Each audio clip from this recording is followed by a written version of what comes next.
Hola, ¿qué tal? Estos van a ser dos problemas de dilatación. Lo que voy a hacer primero es mostrarte cuáles son las fórmulas.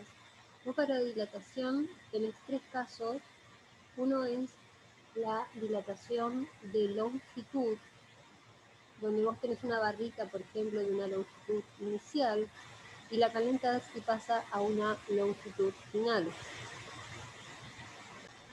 Es una superficie, esta superficie sería una superficie inicial y pasa a una superficie final cuando lo calentás. Y lo mismo con el volumen, tendrás un volumen inicial y pasa a un volumen final. O sea, todo lo que calentás se dilata, ¿no? Incluso en el caso del volumen, por ejemplo, vos lo podés notar muy fácil si, por ejemplo, agarrás agua y la empezás a calentar, el volumen de ese agua va a cambiar, ¿ok? Vas a ver que es más, ocupa más lugar. Lo mismo con una barra, si se calienta, por ejemplo, si vos tenés una puerta de metal, ¿no? Y se calienta con el sol, y bueno, sin el margen, ¿no? Vas a ver que te cuesta más abrirla o cerrarla. A veces esas cosas las notás naturalmente. Todo lo que vos calentás, de alguna manera aumenta su volumen o su superficie o su longitud. Por ejemplo, si vos haces un cableado y pones un cable, por ejemplo, en verano y viene un invierno muy frío, 30 grados bajo cero, ese metal que vos hiciste, con el que hiciste el cable se contrae y por ahí se te corta el cable. Entonces, bueno, todas estas cosas hay que tenerlas en cuenta cuando vas a construir algo, alguna cosa real. Por ejemplo, los que ponen baldosas, le tienen que dejar una junta porque se dilata en verano y si vos no le pones la junta, la baldosa se te rompe o se te sale. O sea, todo esto es, digamos, aplicable a la vida diaria. Entonces, ¿cómo se va a relacionar? Esto quiere decir variación. Todo lo que sea variación, por ejemplo, variación de longitud, es la longitud final que adquiere menos la longitud inicial, lo que varía esa longitud, lo que se agrandó. Entonces, cuando vos tenés esto, la longitud, la variación de esa longitud va a depender del tamaño inicial que tenías. O sea, no es lo mismo tener un cable de 20 kilómetros que un cable de 1 metro. Un coeficiente que va a depender del material. No es lo mismo si vos tenés cobre o si tenés acero o si tenés cualquier otra cosa. O sea, no se dilata igual la madera que el hierro, por ejemplo. Y de la variación de temperatura. Siempre todos estos triangulitos, delta T, delta L, eso quiere decir variación de algo. O sea, esto es variación. Entonces, variación de temperatura es temperatura final menos temperatura inicial. Acá generalmente este coeficiente lambda se llama coeficiente de dilatación lineal. Este que está acá. Y las unidades de esto, como la temperatura la vas a trabajar en grados centígrados, las unidades del lambda van a ser 1 sobre grados centígrados. Bueno, entonces, como esto es delta L, es L final menos L inicial, la misma fórmula la puedo escribir de esta manera. Entonces a veces te piden cuál es la longitud final, aplicas esta directamente, pero es un despeje de esta. Y si me pide cuánto varía la temperatura, aplico esta, que también es un despeje de esta, que está multiplicando, pasa dividiendo. Fíjate que delta T es T final menos T inicial, entonces vos también podés decir, bueno, despejando de ahí, T final va a ser la temperatura inicial más lo que me dio la cuentita del delta T. Entonces, estas cosas suelen aparecer en los problemas, desde cuándo varía la temperatura, cuál es la temperatura final, cuál es la temperatura a la que debo llevar algo para algo. Bueno, son estas fórmulas. No hay, fíjate que las de superficie y la de volumen tienen la misma forma, la misma pinta, pero ¿dónde te va a cambiar? Acá falta un dato. ¿Dónde te va a cambiar? Te va a cambiar que en vez de lambda, que es el coeficiente de dilatación lineal, te aparece beta, que es coeficiente de dilatación superficial. Y beta es 2 veces lambda, que es el lineal. A veces en vez de lambda le ponen alfa, o sea, después fíjate lo que hace tu profe. Y en el caso del volumen, ¿ves? Cuando se dilata, vos tenés una esfera de metal, la calentás, vas a tener una esfera más grande. En ese caso, el coeficiente de dilatación que se usa es gamma, que es 3 veces, porque son 3 dimensiones el volumen, por lambda. Ahora bien, en el caso de este gamma, cuidado, porque a veces a mí me dan el coeficiente volumétrico directamente ya calculado, o ya hecho, y no lo tengo que hacer, y si yo necesito, me fijo en el problema y dice coeficiente de dilatación lineal, tengo que multiplicarlo por 3. Ahora bien, si yo tengo un volumen de un líquido, por ejemplo mercurio, por ejemplo vos te imaginas el mercurio dentro de un termómetro de mercurio, cuando vos lo calentás, viste que se dilate, te marca la temperatura que tenés. O sea, cuando se dilata un líquido, lo que te suelen dar como dato es el coeficiente volumétrico directamente, porque no puedo calcular un lineal. Entonces, eso tenerlo en cuenta. Entonces directamente usas gamma, si no usas 3 lambda. Cuando es un sólido, 3 lambda. Porque te van a dar ese dato. Bueno, y después los despejes son análogos a los otros. Si quiero variación de superficie, uso esto. Si quiero variación, esto es beta, no sé, no. Y si quiero variación de volumen, uso esta, ¿ok? O sea que imagínatelo esto así.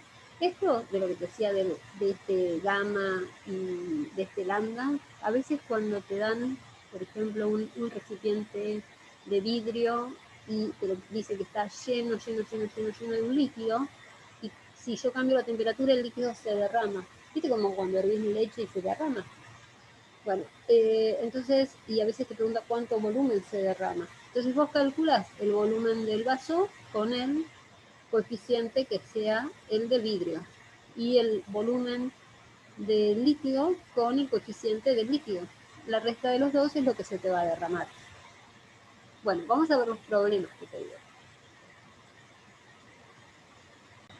Bueno, acá en estos dos problemas que me dieron, no me dan los coeficientes, lo tuve que ir a buscar a una tabla, estos coeficientes de dilatación. Por ahí las respuestas pueden variar un poquito, porque por ahí los coeficientes que te da el profe son diferentes, pero básicamente la forma de resolverlas es la misma. Entonces, me viene, primer problema. Vamos a ponerle problema 1. Determinar la temperatura en la cual una chapa de cobre que tiene un área de 10 metros cuadrados a 20 grados centígrados adquiere un valor de 10,0056 metros cuadrados. O sea, que me está pidiendo la temperatura. O sea, vos cuando veas un problema, extrae los datos, ¿ves? Me están pidiendo la temperatura. La superficie inicial, 10 metros cuadrados. ¿Ves? Temperatura inicial, porque está a 20 grados centígrados, 20 grados. El coeficiente, que no me lo daba, lo busqué en una tabla, no sé si será este, pero supongo. Y me pide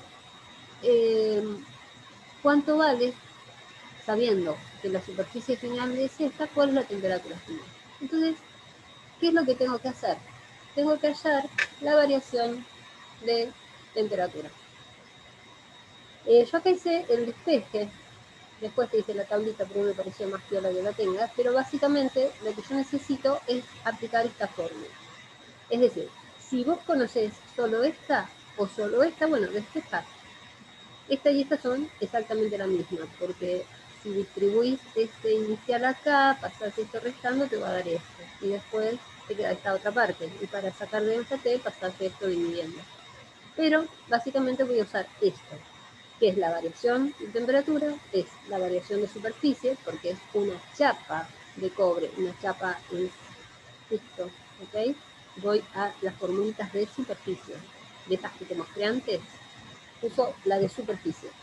Entonces, la variación de temperatura va a ser la variación de superficie por la superficie. Abajo va la superficie inicial y esto es beta. O sea, 2 lambda, acordate que es beta. Porque tengo el coeficiente de dilatación lineal. Entonces, reemplazo los datos, busco los datos. superficie final es esta, superficie inicial es 10. Entonces, si hago la resta, obtengo la variación de superficie. Acuérdate que esta resta se llama variación de superficie. Este dato va a ir acá arriba. Superficie inicial, este dato va a ir ahí abajo. ¿Ves? Vamos a bajarlo. Este es el de superficie inicial. Este es el 2. Y el lambda es lo que busqué en la tabla, el coeficiente de dilatación de ese metal. Hago la cuenta y mira que la variación de temperatura es esta. Entonces, como yo quiero la temperatura final, y esto tengo la variación, la temperatura inicial la paso sumando para el otro lado, y me queda que la temperatura final es la temperatura inicial más la variación. Entonces hago la cuenta y me da el resultado. Bueno, este sería el primer problema. El segundo problema me dice que una esfera de acero, de vuelta no me dieron esto, lo tuve que buscar en tabla, una esfera de acero de bla bla bla 5 centímetros es colocada sobre un anillo. O sea, tengo una esfera, la pongo sobre un anillo de 10 centímetros de diámetro. O sea que es más chiquita porque acortaste el diámetro es el doble del radio. O sea que me está diciendo que el radio del anillo es de 5 centímetros. Entonces, si el radio es de 5, la esfera no pasa porque es un poquito más grande. Ahora, como los coeficientes, ¿ves? Los dos están a 0 grados. Y quiero la temperatura en la cual la esfera pasa por el anillo. O sea, que queda justo, digamos. Lo que voy a buscar es que quede justo. Es un poquito más tendría que ser. Entonces, fíjate que lo que, si bien podría decir que es un problema de volumen y de longitud, porque tengo un volumen de una esfera y una longitud de un anillo, yo lo prefiero pensar como un problema de dilatación lineal, porque ¿cuándo van a pasar? Cuando los dos radios sean iguales. Entonces lo que voy a hacer es igualar los radios. Entonces vamos a ver cómo lo veo.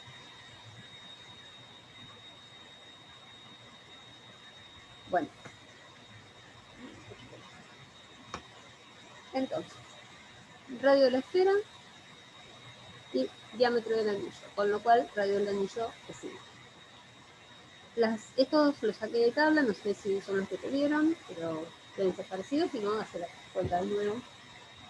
Y lo que yo tengo acá es que los dos radios finales serían de esta manera. Y lo que quiero saber es cuándo el radio de la esfera es igual al radio del anillo, o mejor aún, un poquito más grande, pero poquito más grande el radio de la esfera que el radio del anillo. Poquito. Entonces, en principio lo voy a igualar y después digo, bueno, tiene que ser un poquito más. Perdón, al revés, el radio del anillo un poquito más grande que el radio del esfera, que si no, no va a pasar. Entonces, hago la expresión de los radios finales haciendo la fórmula que hicimos antes. La longitud final es longitud inicial por paréntesis 1 más. Esto sería gamma por lambda por delta T. ¿Lambda por qué? Porque estoy usando el coeficiente de dilatación lineal, porque el radio es una única dimensión, tiene una dimensión 1. Es una raya, dicho en otras palabras. El radio de la esfera está otro. Entonces, igualo los dos y despejo la variación de temperatura, porque las dos inicialmente estaban a la misma temperatura y al final van a estar a la misma temperatura. Entonces, como despejo, paso lo que tiene T para un lado, por ejemplo, esto de acá lo dejo, este de aquí, que está de acá hasta acá, lo paso. Yo no le puse las unidades porque era un lío total de cuentas, pero por ejemplo todo lo que sea, estos son centímetros, esto de acá es 1 sobre grados centígrados, si necesitas ponerla, yo traté de ponerlo acá, pero siempre es más fácil hacer la cuenta sin unidades y después meterla, porque ves acá por ejemplo iría centímetros, acá iría 1 sobre grados centígrados, y después, digamos, voy haciendo todas las cuentas y termino con el resultado, con las unidades. Entonces, bueno, hago toda la cuenta y me da el resultado del ejercicio. O sea, paso de miembros, repito como hizo el espejo. Esto que estaba sumando lo pasé restando, este que estaba sumando acá lo pasé restando, hice la cuenta entre las dos y despejé. Despejé, pasé todo esto que estaba acá, lo pasé dividiendo y me dio el resultado. Y como la temperatura inicial era 0 grados, la temperatura final va a ser el numerito que me dio. Ok, bueno, este video lo voy a dejar acá, así ya lo vas pasando, espero que sirva. Revisar los lambdas porque no sé los que me parecieron. Probablemente, profe, en algún lado te dio los otros.